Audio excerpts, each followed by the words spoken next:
Hello friends, నా పేరు శ్రీనివాస్. నేను హైదరాబాద్లో ఇన్ఫోసిస్లో సాఫ్ట్వేర్ ఇంజనీర్గా పనిచేస్తున్నాను. నాది హోమ్ టౌన్ కర్నూల్. ఈ సంవత్సరం ఎలాగైనా సంక్రాంతికి ఊరు వెళ్ళాలని నిశ్చయించుకున్నాను. ప్రాజెక్ట్ పనులన్నీ త్వరగా కంప్లీట్ చేసుకుని 5 రోజులు లీవ్ పెట్టాను. కానీ విధి నన్ను వేరొక చోటకి తీసుకెళ్ళింది. ఈసారి సంక్రాంతి పండుగ నాకు ఒక భయంకర జ్ఞాపకంగా మిగిలిపోయింది. నా ఈ భయంకర సంక్రాంతి ఎక్స్పీరియన్స్ ఒక హర్రర్ సినిమాతో పోల్చుకోవచ్చు. నా స్టోరీ చివరి వరకు వినండి, ఎందుకంటే ఆ భయంకరమైన ట్విస్ట్ చివరిలోనే ఉంది. తప్పకుండా లైక్ చేసి కామెంట్ రూపంలో మీ అభిప్రాయం తెలపండి. నాతో పాటు మా ఆఫీస్లో నాకు 3 మిత్రులు ఉన్నారు. గోపి, సంజయ్ మరియు సుధాకర్. సుధాకర్ వాళ్ళ ఊరు భీమవరం దగ్గర ఆచంట అనే పల్లెటూరు. సుధాకర్ మమ్మల్ని అందరినీ 5 రోజులు వారి ఊరికి వచ్చి కోడి పందాలు చూడమని పట్టుబట్టాడు. సంక్రాంతి చాలా వైభవంగా జరుపుకుందామని చాలా ఒత్తిడి చేశాడు. అతి కష్టం మీద మేము ఒప్పుకొని భోగి రోజు మధ్యాహ్నం బయలుదేరదామని ప్లాన్ చేసుకున్నాం. మా నలుగురిలో నా ఒక్కడి దగ్గరే కారు ఉన్నందువల్ల నలుగురం కలిసి దాంట్లో వెళ్ళాలని నిర్ణయించుకున్నాం. ఆ రోజు రానే వచ్చింది. మేము మధ్యాహ్నం కల్లా ఆఫీసులో అన్ని పనులు పూర్తి చేసుకుని మా బాస్ దగ్గర పర్మిషన్ తీసుకుని బయలుదేరేసరికి సాయంత్రం 4 అయింది. సామాన్లన్నీ వెనక డిక్కీలో వేసుకుని హైటెక్ సిటీ నుంచి బయలుదేరాం. మా నలుగురిలో డ్రైవింగ్ నా ఒక్కడికే వచ్చు కాబట్టి రాత్రంతా డ్రైవింగ్ నేనే చేయాలి. 2 రోజుల ముందే పండుగ కోసం అందరూ ఊళ్ళకు వెళ్ళిపోవడం వల్ల ట్రాఫిక్ చాలా తక్కువగా ఉంది. వయా అమీర్పేట్, కోటి, దిల్సుఖ్ నగర్ మీదుగా రామోజీ ఫిల్మ్ సిటీ దాటేసరికి సాయంత్రం 6 అయ్యింది. అక్కడి నుంచి హైవే మీద కారు చాలా స్మూత్గా వెళ్ళిపోతుంది. మేమందరం పిచ్చాపాటి జోకులు వేసుకుంటూ జర్నీని బాగా ఎంజాయ్ చేస్తున్నాం. నా పక్క సీట్లో సుధాకర్ కూర్చున్నాడు. వెనుక సీట్లో గోపి, సంజయ్ రిలాక్స్ అవుతున్నారు. సుధాకర్ చాలా విచిత్రమైన మనస్తత్వం గలవాడు. నాన్ స్టాప్ జోకులు వేయడంలో దిట్ట. డ్యాన్సులు, కవిత్వాలు, పాటలు, మిమిక్రీలు ఏవైనా అశువుగా చెప్పగలిగే టాలెంటెడ్ పర్సన్. మా అందరిలో గోపి చాలా తెలివైనవాడు. ఏ విషయాన్నైనా చాలా లోతుగా ఆలోచించి టక్కున పరిష్కారం చూపించగలడు. బొమ్మలు గీయడంలో తనకు తానే సాటి. సంజయ్ చాలా మృదుభాషి, మంచితనానికి మారుపేరు అని చెప్పుకోవచ్చు. చాలా తక్కువగా మాట్లాడిన మాటలతో ఎదుటివారిని ఇట్టే ఆకట్టుకుంటాడు. అలా జర్నీని ఎంజాయ్ చేస్తూ విజయవాడ చేరుకునేసరికి రాత్రి 11 అయ్యింది. బెంజ్ సర్కిల్ దగ్గర ఆగి డిన్నర్ చేశాం. దానికి ముందు వద్దన్నా వినకుండా వారు 3 2 పెగ్గులు వేసేశారు. నేను డ్రైవ్ చేయాలి కాబట్టి దాని జోలికి వెళ్ళలేదు. తిరిగి బయలుదేరేసరికి 12 దాటింది. గన్నవరం దాటేసరికి నా 3 దోస్తులు నిద్రలోకి జారుకున్నారు. చిన్నగా కారులో పాటలు పెట్టుకుని డ్రైవ్ చేయసాగాను. సరిగ్గా అర్ధరాత్రి 1:30 అయింది. నాకు మగతగా అనిపించింది. చిన్నగా కునుకుపాట్లు రావడం మొదలైంది. ఎక్కడన్నా ఆగి టీ తాగుదామనిపించింది. అర్ధరాత్రి దాటడం వల్ల దుకాణాలన్నీ మూసివేసి ఉన్నాయి. అంతలో ఏలూరుకు తాడేపల్లిగూడానికి మధ్యలో అనుకుంటా, నాకు సరిగ్గా ఆ ప్రదేశం గుర్తులేదు. సడన్గా నా కారు ముందుకు ఒక పెద్ద కోడిపుంజు రోడ్డు పక్క పొలాల్లో నుంచి పరిగెత్తుకుంటూ వచ్చింది. నేను బలంగా బ్రేక్ కొట్టాను దాన్ని తప్పించడానికి. ఆ వేగానికి నా కారు దాన్ని ఢీ కొట్టి 20 అడుగుల దూరంలో వెళ్ళి ఆగింది. ఆ కోడిపుంజి విసురుగా వెళ్ళి రోడ్డు పక్కన చెట్టుకు తగిలి కింద పడింది. ఆ కుదుపుకు నా 3 మిత్రులు లేచి కంగారుగా ఏమైంది అని అడిగారు. నేను వారిని శాంతపరిచి ఏమీ లేదు, కారు ముందుకు ఓ కోడిపుంజి సడన్గా వచ్చిందని బ్రేక్ కొట్టానని చెప్పాను. అందరం కిందకు దిగి ఆ కోడిపుంజు కోసం చీకట్లో వెతకసాగాం. పక్కనే చెట్టు కింద ఆ కోడిపుంజు గిలగలా కొట్టుకుంటూ కనపడింది. బంగారు వన్నెలో నిగనిగా మెరిసిపోతున్న ఒక అద్భుతమైన కోడిపుంజు అది. సుధాకర్ వెంటనే దాన్ని తన చేతుల్లోకి తీసుకుని నిమరసాగాడు. సంజయ్ తన దగ్గర ఉన్న బాటిల్లో నీళ్లు దానిపై పోసి తాగించడానికి ప్రయత్నం చేశాడు. సుధాకర్ కోనసీమ కుర్రోడు కాబట్టి కోడిపుంజుల గురించి బాగా తెలుసు. చిన్నప్పటి నుంచి వాళ్ళ ఇంట్లో పుంజులను పెంచి సంక్రాంతికి పందాలు ఆడతారు. సుధాకర్ దాన్ని బాగా పరిశీలించి ఒక విషయాన్ని గమనించాడు.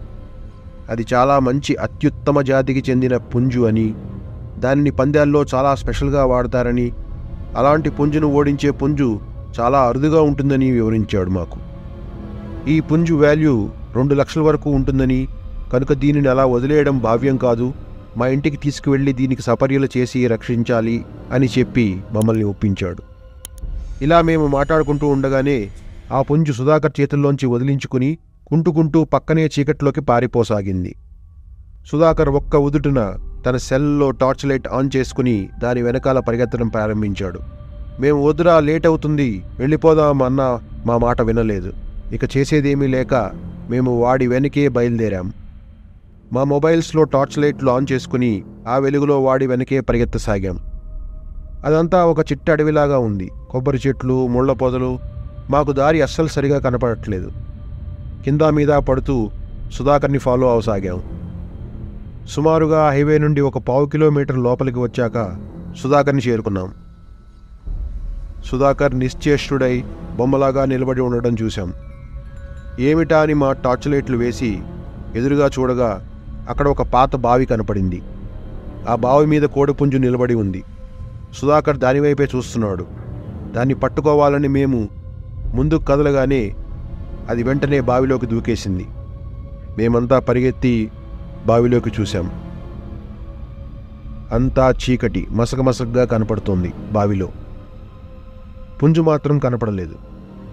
సరే, ఇక వెనక్కి వెళ్ళిపోదామనుకుంటుండగా బావిలో నుండి రక్షించండి, రక్షించండి అని ఎవరో ఒక స్త్రీ గొంతు వినపడింది. అది వినగానే మాకు గుండె జారినంత పనైంది. ఏం చేయాలో అర్థం కాలేదు. స్వతహాగా సంజయ్ కొద్దిగా ధైర్యవంతుడు అవడం వల్ల వెంటనే బావి దగ్గరికి చేరుకుని తన మొబైల్ టార్చ్ లైట్ని బావిలోకి వేశాడు. మేము కూడా వాడి వెనకే వెళ్ళాం. కళ్ళు చిట్లించుకుని బావిలోకి చూస్తే ఆ ఎండిపోయిన బావిలో ఒక 40 సంవత్సరాల మహిళ తెల్ల చీర కట్టుకుని కూర్చుని ఉంది. జుట్టు విరబోసుకుని మా వైపే చూస్తోంది. మాతో నన్ను పైకి లాగండి, రక్షించండి అంటూ అరిచింది. ఆ సమయంలో ఆ ప్రదేశంలో, అందులోనూ ఒక బావిలో అలా ఒక మహిళ జుట్టు విరబోసుకుని తెల్ల చీరలో కూర్చోవడం చూసి మా మైండ్ బ్లాంక్ అయింది. ఏం చేయాలో అర్థం కాలేదు. నాకు కాళ్ళు వణకడం మొదలైంది. అనాలోచితంగా వెనక్కి తిరిగి పరిగెత్తడం ప్రారంభించాను. అంత చలిలోనూ చెమటలు కారడం మొదలుపెట్టాయి నాకు. నన్ను చూసి మిగతా ముగ్గురు కూడా నా వెనకే పరిగెత్తడం ప్రారంభించారు. గోపి సుధాకర్ని, రేయ్, నీ కోడిగోల వల్ల ఎంత ప్రాబ్లం వచ్చిందో చూడు అంటూ అరిచాడు. చాలాసేపు పరిగెత్తిన మాకు హైవే దొరకలేదు. అదేంటి, హైవే దిగి తిన్నగా కొంచెం దూరమే కదా వచ్చాం లోపలికి. అంతసేపు పరిగెత్తినా హైవే ఎట్లా మిస్ అయ్యాము? ఎవరికీ అర్థం కావట్లేదు. అంతా అయోమయంగా ఉంది. చుట్టూ చిమ్మ చీకటి, ఎటు వెళ్లాలో అర్థం కావట్లేదు. అప్పటికి అర్ధరాత్రి 2 కావస్తోంది. ఈలోగా మాకు దూరంగా ఒక పంపు సెట్టు చప్పుడు వినపడింది. కళ్ళు నిక్కబొడుచుకుని చూస్తే అక్కడ ఒక చిన్న రేకుల షెడ్డు రూమ్ కనపడింది. అందులో మిణుకుమంటూ ఒక దీపం వెలుగుతోంది.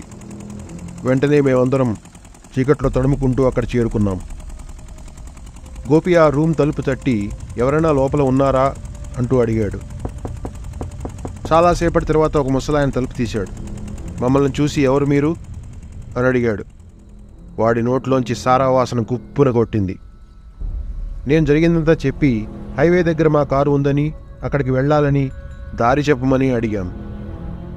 ఆ ముసలాయన మేం చెప్పిందంతా విని ఈ చుట్టుపక్కల ఎక్కడా అలాంటి బావి లేదని, అలాగే హైవే కూడా అక్కడికి 10 కిలోమీటర్ల దూరంలో ఉందని చెప్పాడు. అతను చెప్పిన మాటలు విని మాకు కళ్ళు గిర్రున తిరిగాయి. మరి నేను చూసిన బావి, అందులో ఉన్న స్త్రీ సంగతి ఏమిటి? మేం కలకన్నామా, లేక ఇదంతా నిజమేనా? అంతా గజిబిజిగా ఉంది. వీళ్ళంటే తాగారు, నేను బాగానే ఉన్నాను కదా, మరి జరిగిందంతా నిజమే కదా? నా బుర్ర పనిచేయడం మానేసింది. అంతా అయోమయంగా ఉంది. ఈలోగా సంజయ్ ఆ ముసలాయనతో హైవే చేరుకోవడానికి దారి చూపించమని అడిగాడు. అతను తూలుతూ బయటికి వచ్చి ఆ డొంక రోడ్లో 10 కిలోమీటర్లు వెళ్తే హైవే వస్తుందని చెప్పి లోపలికి వెళ్ళి తలుపేసుకున్నాడు. ఇక చేసేదేమీ లేక మేము ఆ డొంక రోడ్లో నడవడం ప్రారంభించాం. మా నలుగురి మొబైల్స్లోనూ ఏ ఒక్కరికి సిగ్నల్స్ లేవు. కనీసం జీపీఎస్లో మేము ఉన్న ప్రదేశం చూద్దామన్నా కనబడటం లేదు. 10 కిలోమీటర్లు నడవడానికి ఎవరికన్నా కనీసం 2 గంటలు పడుతుంది. మరి మేము 15 నిమిషాల వ్యవధిలో అక్కడికి ఎలా చేరుకున్నాం? ఈ కోడి, బావి, అందులో ఉన్న మహిళ సంగతి ఏమిటి? మాకేమీ అర్థం కావట్లేదు. భయంతో మా అందరి నోళ్లు మోగబోయాయి. నెమ్మదిగా ఆ మట్టి రోడ్లో నడవడం ప్రారంభించాము. ఎక్కడా ఒక చిన్న ఇల్లు కానీ గ్రామం కానీ కనుచూపు మేరలో కనపడట్లేదు. ఒక 10 నిమిషాలు నడిచాక రోడ్డు పక్కనే ఒక దిమ్మ మీద ఎవరో చీకట్లో కూర్చుని ఉన్నట్టు కనిపించింది. ముసుగు కప్పుకొని చలిలో ముడుచుకుని కూర్చున్నాడు. గబగబా మేము ఆ మనిషి దగ్గరకు వెళ్ళి హైవేకు సరైన దారి చూపించమని అడిగాం. మేం రావడం మా అడుగుల చప్పుడు విన్న ఆ మనిషి తన ముసుగు తీసి మా వైపు తిరగగానే మా గుండెలు ఆగినంత పనైంది. అది ఒక మగ మనిషి కాదు, ఒక ఆడమనిషి. తెల్ల చీరలో జుట్టు విరబోసుకుని మా వైపే చూడసాగింది. మా టార్చ్ లైట్ వెలుగులో ఆమె మొహం స్పష్టంగా కనపడుతోంది. భయంతో మా కాళ్ళు చేతులు బిగుసుకుపోయాయి. నోట మాట రావట్లేదు. ఈలోగా ఆడమనిషి తన చేతితో అటువైపుగా వెళ్లమన్నట్టుగా సైగ చేసింది. ఆ దిమ్మ మీద నుంచి లేచి చీకట్లోకి నడుచుకుంటూ వెళ్ళిపోయింది. మా టార్చ్ లైట్ వెలుగులో ఆమె కూర్చున్న దిమ్మ ఒక సమాధిగా మాకు అర్థమైంది. ఇక ఒక క్షణం కూడా అక్కడ ఉండలేక అందరం ఆవిడ చూపించిన వైపు పరిగెత్తాం. రొప్పుతూ ఎంతసేపు పరిగెత్తామో మాకే తెలియదు. చివరకు దూరంగా హైవే కనపడింది. వచ్చే పోయే వాహనాల శబ్దం మా చెవులకు సంగీతంలాగా వినపడింది. మరింత వేగంగా కదిలి హైవే చేరుకున్నాం. మా కారు కూడా అక్కడే పార్క్ చేసి ఉంది. బతుకు జీవుడా అని కారులో పడి వెంటనే బయలుదేరాం. జరిగినదంతా ఒక కలలా ఉంది. అసలు నిజమా కాదా అన్నది మా ఊహకే అందట్లేదు. సంక్రాంతి పొద్దున్నే 10ంటికి సుధాకర్ ఊరు ఆచంట చేరుకున్నాం. మేమందరం చాలా అలసిపోయాం. సుధాకర్ ఇంటికి చేరుకుని స్నానాలు చేసుకుని ఫ్రెష్ అయ్యాం. ఫుల్గా టిఫిన్, పండుగ స్వీట్స్ తిని రిలాక్స్ అయ్యాం. ఆ ఊరి పొలిమేరలోనే కోడిపందాలు జరుగుతాయి. డేరాలు కట్టి బరులు ఏర్పాటు చేస్తారు. సుధాకర్ మమ్మల్ని అక్కడికి తీసుకెళ్ళాడు. ఆ ఊరి అందాలు చూస్తూ అక్కడ చేరుకున్నాం. అప్పటికే కొన్ని వందల మంది అక్కడికి తమ పుంజులతో వచ్చి ఉన్నారు. పందాలు ఇంకా మొదలవ్వలేదు. అంతా కోలాహలంగా ఉంది. మధ్యలో ఏదో సభ జరుగుతోంది. నెమ్మదిగా మధ్యలోకి చేరుకుని అక్కడ వేసి ఉన్న కుర్చీల్లో కూర్చున్నాం. నిన్న జరిగిన పందాల్లో గెలిచిన వాళ్లకి అక్కడి ఎమ్మెల్యే చేతి మీదుగా బహుమతి ప్రదానం జరుగుతోంది. చివరగా మొదటి బహుమతి వచ్చిన దెందులూరుకు చెందిన నల్లా కామేశ్వరిని స్టేజ్ మీదకు పిలిచారు. మేము ఎవరా ఆమె అని ఆసక్తిగా చూస్తుంటే 40 సంవత్సరాల ఒక మహిళ ఒక బంగారు వన్నె కోడిపుంజిని తీసుకుని ఆ మెట్లెక్కి స్టేజి మీదకు రాగానే మా కళ్ళు బైర్లు కమ్మాయి.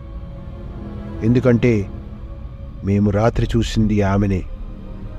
అదే రూపం, ఆమె చేతిలో ఉన్నది కూడా అదే కోడిపుంజు. మేమందరం ఒకరి మొహాలు ఒకరు చూసుకున్నాం. గోపి, సంజయ్ సుధాకర్ వైపు ఏంట్రా ఇది అన్నట్టుగా చూశారు. మేము తేరుకుని బయటపడేలోపు ఆమె బహుమతి తీసుకుని కారెక్కి వెళ్ళిపోయింది. మాకు ఈ సంక్రాంతి జన్మలో మర్చిపోలేని, అర్థం కాని ఒక హర్రర్ స్టోరీని మిగిల్చింది. మీకు ఏమన్నా అర్థమైతే, అలాగే మీ జీవితంలో ఇట్లాంటి భయం కొల్పే సంఘటనలు ఏమన్నా ఉంటే కామెంట్ రూపంలో తెలియచేయండి. నా ఈ స్టోరీ మీకు నచ్చినట్లయితే తప్పకుండా లైక్ చేసి మీ మిత్రులకు షేర్ చేయండి.